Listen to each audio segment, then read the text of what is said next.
I am a firm believer in removing labels. Forget about mom, dad, daughter, sons, cousin, friend, best friend, whatever. Ask yourself how you feel when you're around them. Energy. Roll me, Mac.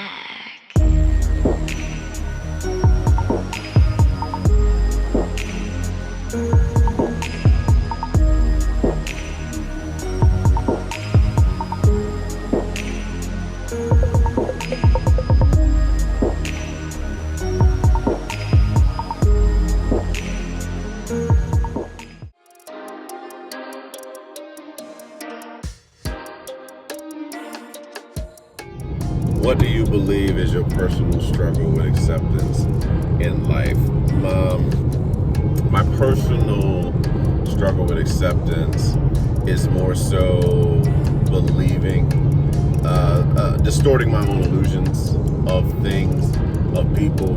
You know, I believe that's like the biggest thing for me is like distorting the illusions and practicing what I say all the time on more fati, accepting things as they are, not what you want them to be. Because a lot of times you can believe that this person is going to do this particular thing and then they don't. Like putting people on pedestals, having them live up to expectations that only exist in your mind. Like the state, you are the only one with the script of life that they're not even to follow.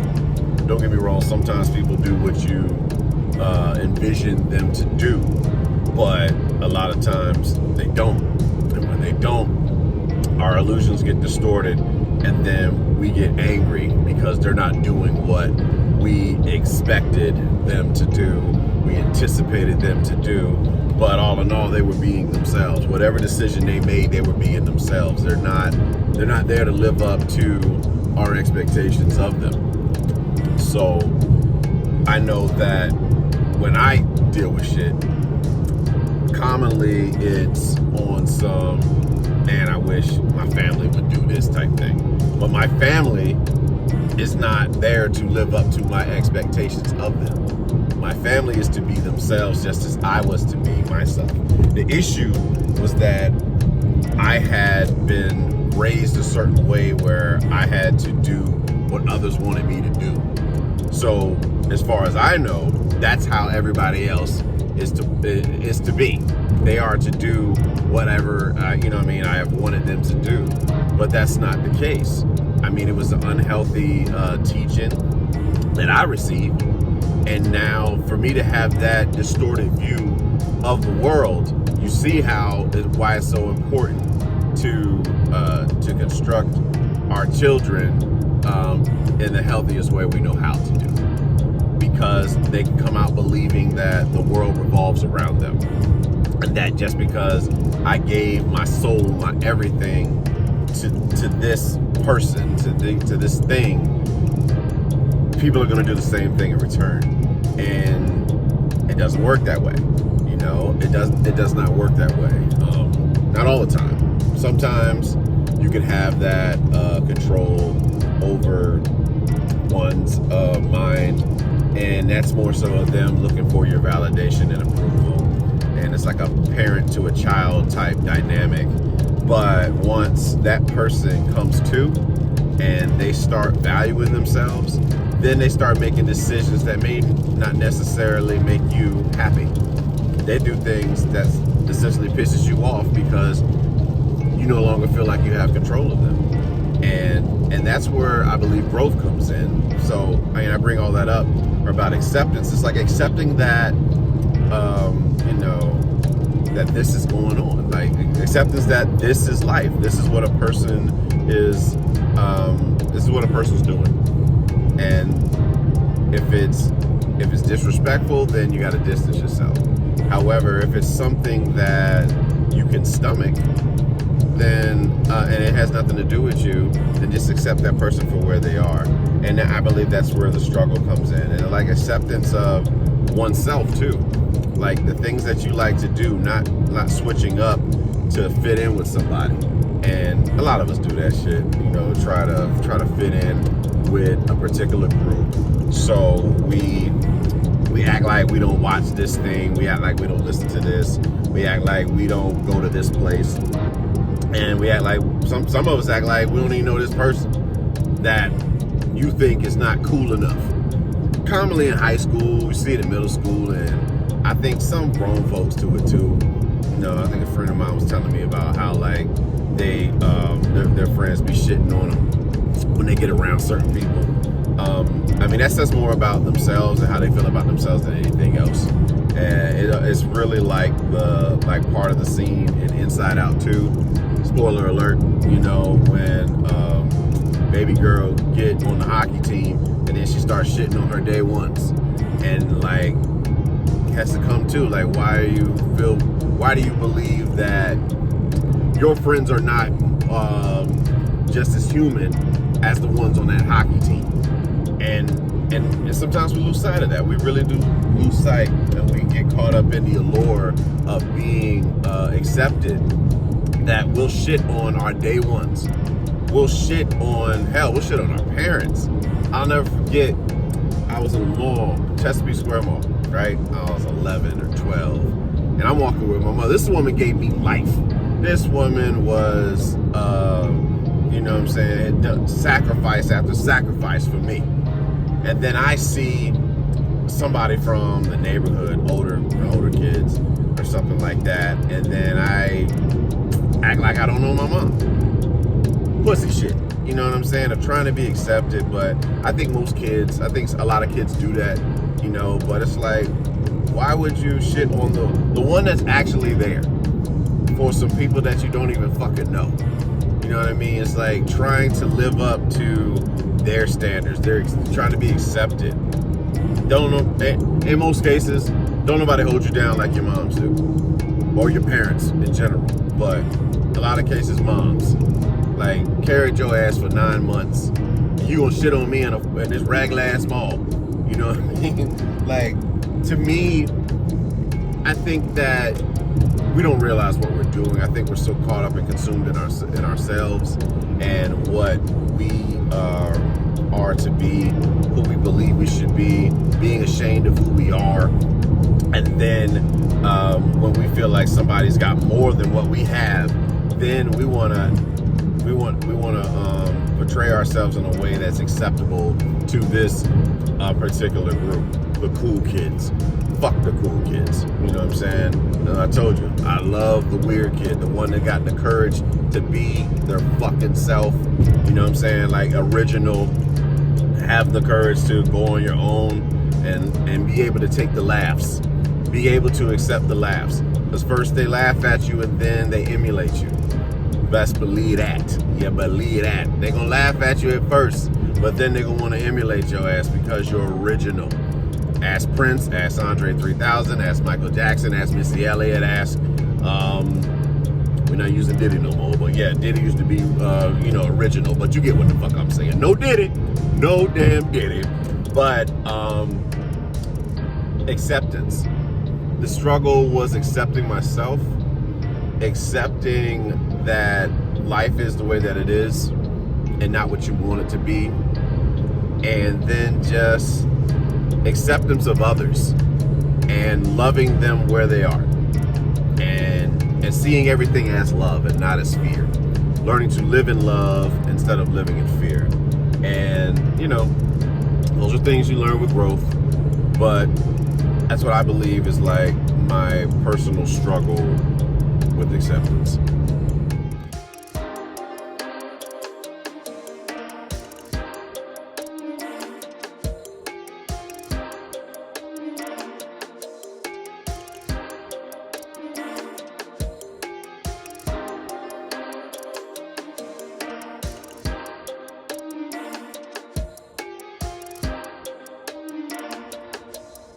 Hey, what up, everybody?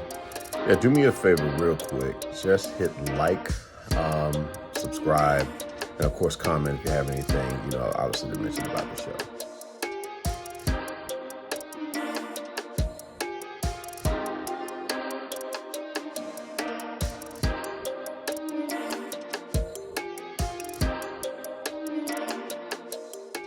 What's more important to you, a person's word or their energy? Yeah, I'm gonna say a person's energy to me, because a person can tell you anything. They can tell you they love you. They can tell you so much shit, but their energy behind that said love won't ever lie to you. So if the energy is conflicting with what they're saying, it's a reason. That is just something that God and the universe has given us in this life to let us know some shit is going on. Now, a lot of times God will remove people and things from your life because God heard things that you didn't hear. You know what I mean? And you'll wonder why that person left you. You'll wonder why that person, just disappeared. The universe is going to remove shit because you won't move sometimes. Sometimes you will be in a situation and you just keep staying stuck in this toxic shit. You know it's not good for you, but you stay there. And when you get that damn stubborn, the universe takes over and they will push your ass up out of there. They'll be like, I did not see that divorce coming. I didn't see that breakup coming. I didn't see that job loss coming. And then when you look back, you see why shit happened the way that it did. It was saving you. It was saving you from yourself. It was saving you from being around somebody that can inflict harm on you. But energy to me is more important than a person's word, especially women. You know what I'm saying? The word of a woman is, I hate that bitch. I can't stand that bitch. Me and that bitch ain't never gonna be cool. What you do today? Oh, I went out with that bitch to the mall and, we was talking, reading book, laughing and shit. Oh, okay, cool. I got you. Your word ain't shit. And that's okay. You know what I mean? That's, it's understandable. It's just accepting that word is very much fluid. It's a fluid, like a woman, emotional creature, like the ocean. A woman's word is very fluid. Okay, so it's like trying to hold them accountable for that is a recipe for disaster. But I will say that their energy won't ever lie to you, just as much as a man's energy won't ever lie to you. Now, don't get me wrong. Men lie. Men lie. Some are good and some are completely horrible at the fucking lying. But a man's energy won't ever lie to you. On God. On everything. If you're paying attention, if you're cognizant of a person's energy, it won't ever lie to you, myself included. You know what I mean? So for me, energy is very much so more important than anything. A person can tell you that they don't, I want to get married to you, I want to, but you feel it. You know what I'm saying? You feel it when they speak it. You feel it when you're around them. Yeah, I want to go on that trip with you. You feel that energy, at work. And, you know what I'm saying, asking somebody if they want to, do whatever, one of your kids, book fair things, or want to buy, that bullshit, you want to buy something. I want to do it. Nah, nigga, don't feel like doing that shit. Or, when families want to try to go on trips, cruises, and they're more excited and they're very forceful, and they don't take into account, does this person really want to go at all? And then you gotta look I don't know, because you don't want to, because a lot of families struggle with confrontation, in that sense, they don't want nobody popping off at them, but they're willing to fight and argue. It's a weird concept. At least I'll speak for my family, that is. It's motherfuckers don't like confrontation, but can be confrontational. And so when you see that, man, it's just be direct. Be honest with what you're feeling, and you're not responsible for that person being upset. Anger is a choice response. Okay? So say how you feel, and however they respond is how they respond. You're not responsible for that. You're responsible for what you say. But a person's energy has yet to lie to me. If I had a feeling about something or someone,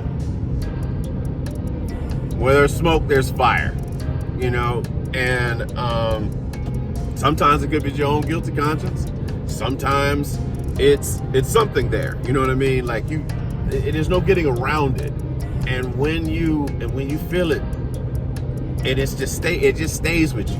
That's how God and the universe works. They're gonna keep that shit pinging at you. That energy is just gonna be there until you deal with it. It may take you 20 years to deal with it. It may take you 10 years to deal with it. It may take you a lifetime. But until you deal with this shit, it is going to fuck with you. And you're just gonna feel, you're either gonna be content and just used to it, uncomfortable, hopefully, because that'll spark you to act on said thing, or you just fall to shit. Really, you just fall to shit, man. But messages come in different ways. I believe God and the universe sends messages through music. You ever been somewhere and a song comes on to remind you of a certain individual that you're really not trying to think about, or that individual, or a message in the song is telling you about some wild shit going on? Be in the store, be in like a mall, and the song comes on, and it's really centered around what you're going through at the moment. You know, things happen that way. Or movies come on, movie lines. Be watching a movie and then something come on and it's really directed to your life right then and there. I firmly believe that. I firmly believe that's how God and the universe works. So I know I've been in situations like that, and like commonly, whenever I feel like stagnant, or I feel like I am out of sorts or anything, I will look up and I will see 1111. Almost every fucking time. Not really big on my damn absolute terms. I don't want to hear no shit now. But I'll look up and I'll see 1111 to remind me that I'm on the path that I am to be on. You know what I mean? So there's so many lessons that come with that. So much growth that comes with it. And it's about trusting God, trusting the universe. And but energy to me, like energy is everything, right? I am a firm believer in removing labels. Forget about mom, dad, daughter, sons, cousin, friend, best friend, whatever. Ask yourself how you feel when you're around them. Energy, right? The energy you feel when you get around people. How do you feel when you leave them? How do you feel when you see their name come up? You know what I mean? Like it's a telltale sign. Energy is everything. A person's word, yeah, for us as men, yes, our word is our bond. So I know for me, anything that I agree to do, you can bet I'm going to show up. To me, that's what part of being a man. A masculine man, to me, is about keeping your word. So not agreeing to shit that you know you're not able to do, but being able to be relied upon, to me, makes is part of being a man. You know, I mean, I think of a person, yes, but like I said, that you have to take it for what it is, as far as like dealing with the feminine constantly flowing. Okay, 1 minute you want pizza, next minute you want tacos, next minute you want fucking spaghetti, next minute you want fish, whatever, lamb chops, anything. It switches up. It's all the time. But a man's word has to mean something. It must be the line. It has to be the line, and you have to stick to it. Otherwise, if you're not able to stick to your word, she's not going to trust you. They're not going to trust you. If you're a leader of a command, a platoon, or whatever it is in battle, if you don't live up to your word, you're going to lose your flight. You're going to lose your fleet. You're going to lose your company. You're going to lose your group. You're going to lose the people. So your word has to mean something. So that's the other part of it for me. When I talk about energy and I talk about like your word, but for me, energy to me is more important. So to answer the question is to say that what's more important to me, a person's word or their energy. I will tell you 10 times out of 10 for me, it's going to be energy.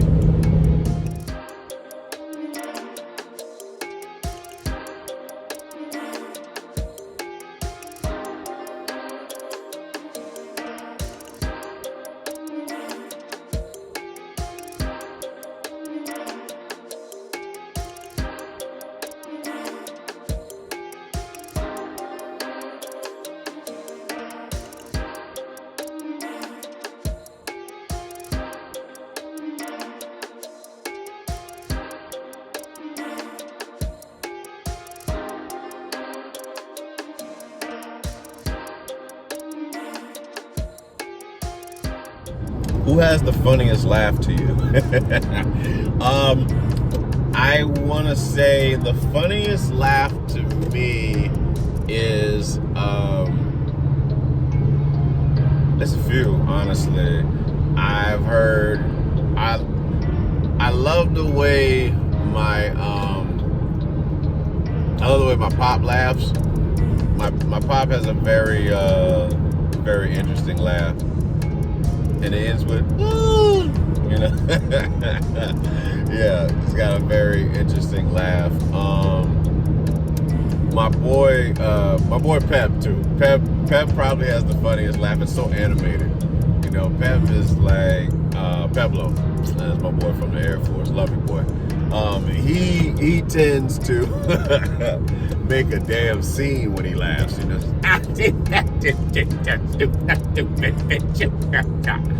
Like it talks and chops and shit.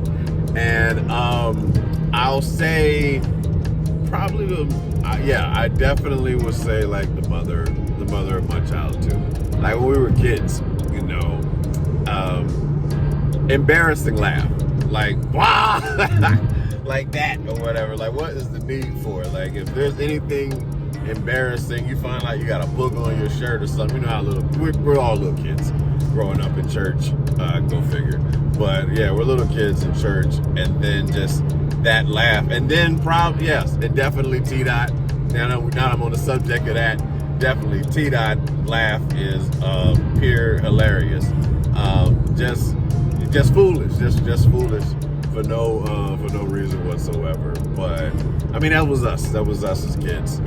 We had no idea what was going to become of us in the world, but it's cool to look back at how we used to be as like as kids, and the things we used to laugh about, the jokes we used to make. Stand-up comedians in their own right, comedy writers, whatever you want to call it, just downright fun.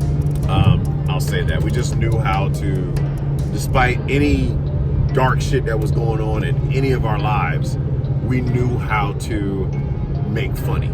Funny was the medicine to get through that shit. But yeah, the funniest laugh, like I said, of all of them, I would say probably is my pop, for sure. But those other ones too, definitely some of the funniest laughs I've ever heard in my life.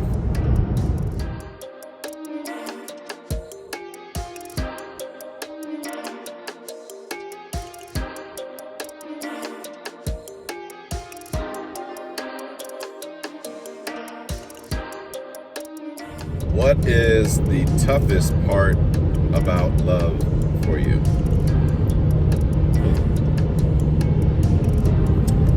The toughest part about love for me is killing your own expectations about what you believe they should do. Like, you don't get to decide a person's love. You know what I mean? As far as like how they do it, because we all come from different backgrounds and what is considered to be love. What I will say though is disrespect, hands down. Like, when it comes to disrespect, you're not going to tell me you love me and then disrespect me. I don't care what fucking pain you've been through. I'm walking the fuck away. Here on out. And it's low tolerance. Low tolerance. There will be no disrespect of any sort. You will not be disrespected verbally. You know what I mean? Any of that stuff. You will not be torn down. Not by me. Not by me. That's for anybody, any affiliation to me. From my daughter to my mother to my brother to you're not going to be disrespected by me. Not even in a joking manner. Yeah, I'm not doing that shit. But nevertheless, killing your own expectations of what people should do is, I say, the toughest part about love, because you believe that because they didn't respond to your message fast enough, they don't love you. Because they didn't add you on Facebook, Instagram, whatever, nah, they don't love you or whatever. Or they unfriended you on a social media platform, they don't love you. That shit don't mean nothing, man. That means nothing. Long before there was computers, internet rather, social media, at least in my family, all we had was each other. And I don't think we ever were taught how to love, you know what I mean? That's one thing. I don't think we were taught love from a healthy standpoint. But thankfully, man, cycle breaking is a hobby. It's a habit, you know. Day to day, figuring out how we can break cycles from our families and asking myself, is this healthy, what I'm doing towards the people that I value, that I want to call family, the blood family, even the family that you chose. Are the things that I'm doing healthy? Am I doing things in a healthy way to bring forth peace to the people that I love? Am I removing the suffering from those that I claim to love on a day-to-day basis? Am I listening to them? Am I having an open mind? Am I projecting myself onto them when they come to me just to vent questions? You know what I'm saying? But killing expectations of how people should love you is key. I think that's the toughest part about love. One of the toughest things about love for me is that, like, killing that idea, like the idea of someone, really. Instead of learning how to love them, you know what I mean? You come with an idea of what they should do for love, you know? And that's something that we all have to learn, I believe, because we all used to be children. And most of us as kids felt like the world revolved around you. And some of us never grew up from that mind state, you know? And we think that what people do is all about us, no matter what it is. They ain't show up to my party, they felt some type of way about me. They was talking to me kind of slick, I gotta defend myself. Nothing anyone does is about you. It's not. Don't take on unnecessary wars. Don't enter unnecessary wars in your mind. Is very, very key. And very grateful for the mirror. I say that from a figurative standpoint. Because when you see that you're the cause of your own pain based off of your mindset and how you look at shit, it changes everything. You stop projecting yourself onto others. You start handling your own shit. Because you do not require another person's validation. You don't need that person's validation, yo. Like, you good. You're good. You can just love. That's it. That's the only thing you can control. You only control the love that you give. And, and a lot of us feel like we can control people. Life will show you how much control you have over people. That girl will leave you. That guy will leave you. That family member is going to die. They are. They've left us. Well, they've returned, rather. They returned back to, God and the universe. Because we're on borrowed time. Love is about appreciation and not possession. Life will continue to show us that.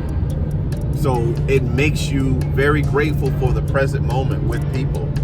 Because the way you feel today, you might not feel tomorrow. And that's another thing about love. I mean, there's a lot of people that aren't willing to put in the effort for those long marriages that we would hear about, coming up. Like them older folks, married for 50 years and going through shit. Husband cheated, wife might have cheated. Husband has put all the money out, like in gambling. And a lot of shit was toxic. I will say that. And I'm a firm believer of walking away from disrespect. But that's where it goes it's a real effort that goes into play with being being in a committed relationship, right? This is what I'm learning. I'm learning from studies and learning from the mistakes that I made in relationships prior, and seeing myself young. Why did I make those mistakes? What did I come from? Why was this normal? Why was this form of toxicity normal to me for me to choose to make said decision? It's on me. It's all on me. Whatever I do is on me. Whatever I enable is on me. It's all up to me. It's my life. That's it. It's my life. I get to decide if I want this shit in my life.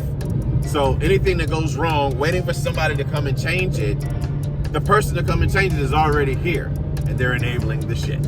So it's about accepting your power, essentially. You're not a child anymore. Nobody's forcing you to be in this relationship. No one's forcing you to marry this person. Depends on what country you're in. Now, no one's forcing you to date this person. No one's forcing you to take this job. No one's forcing you to, well, depending on what school. As a kid, you get forced to go to school. I think you get the point by now. But, we have choice. We have power. And when we give people power, the dominion over us, then we just feel weak. We feel, powerless and lost of the mind, and we get caught into shit. And of course, a mind without purpose will go into pleasure, So it's like having purpose over pleasure. Being able to keep your eye on the prize, if you will. Because the thing about going after your goals, life is going to send you a whole bunch of things that help to deter you from them. You will have distractions of all sorts that come into your life. Be it, again, everything that gives you high dopamine, junk food, sex, drugs, alcohol, video games, and television. A lot of things are going to come into our life to try to deter us from our goals, but it's about moderation. And that's so much goes into just with love. I don't even realize how the fuck I even got on this topic. That's how much I ramble. But anyway, the toughest thing about like I said about love is killing your own expectations of how you feel you should be loved. And I've done so. I've had this idea. I fell for the idea of somebody. I put a few women that I've come across in my life on pedestals, including my own mother, only to be shown how human they are. I'm not going to call it disappointment. I'm going to call it I was shown how human they were, just as much as I'm human. But I believe that I was holding myself to this perfectionist standpoint anyway, So that's what then turned my perfection onto them. I was projecting my own insecurities because somebody projected their insecurities onto me about being perfect. And shit happens, right? It does. It truly does happen. But nevertheless, like, love is tough. But what I know is like, if you're gonna go through it, get a reward from it. Learn something from the experience, even if it doesn't go the way you wish it would. It's acceptance, you know. So I'm saying it's like learning to love unconditionally, and that's the tough part, especially as a man, knowing that you will never be loved unconditionally. And I think that's a struggle for some. Like I said, for some men, because we tend to love unconditionally. Our kids, hell, I know a lot of niggas love their fucking wives unconditionally based off of the bullshit they put up with. But you're loved based off of what you can do. And that's something that every man must accept. It's a survival thing. So it's nothing to be upset at said women about that shit.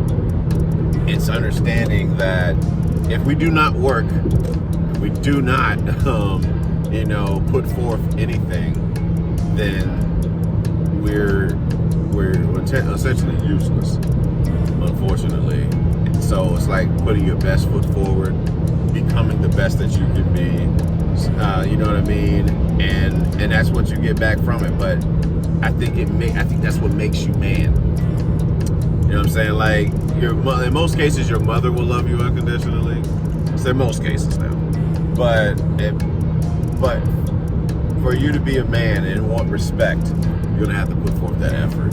And that's another aspect of love, man, because understanding that we love differently. That's another tough aspect of love, is understanding that men tend to love idealistically. Like, a woman doesn't have to do shit for us to love them. Like, we literally just love them based off of them being in our lives, right? And then I would say women tend to love opportunistically. Goes by the question. Girls ask, when you meet a guy, what does he do? When guys meet the girl, guys find out their boy talking to this girl, how she look? You know what I mean? And that's just how our society has been established. But it's going like that through the years. It's just a survival thing, and the sooner you accept that, the better off you'll be.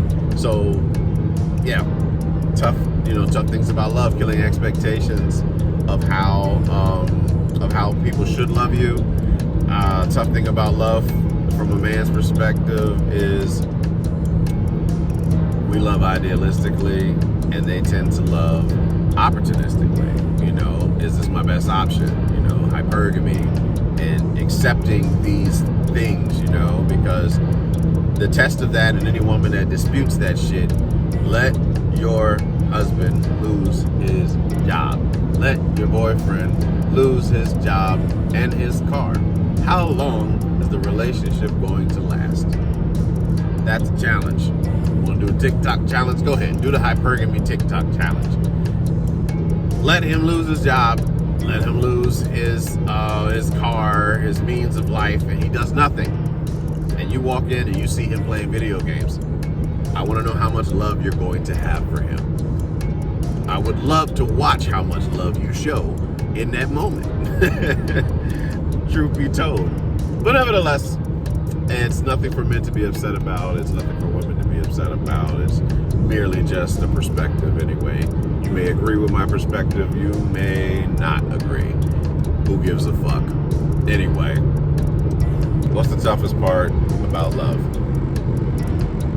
Killing those expectations of how people should love you.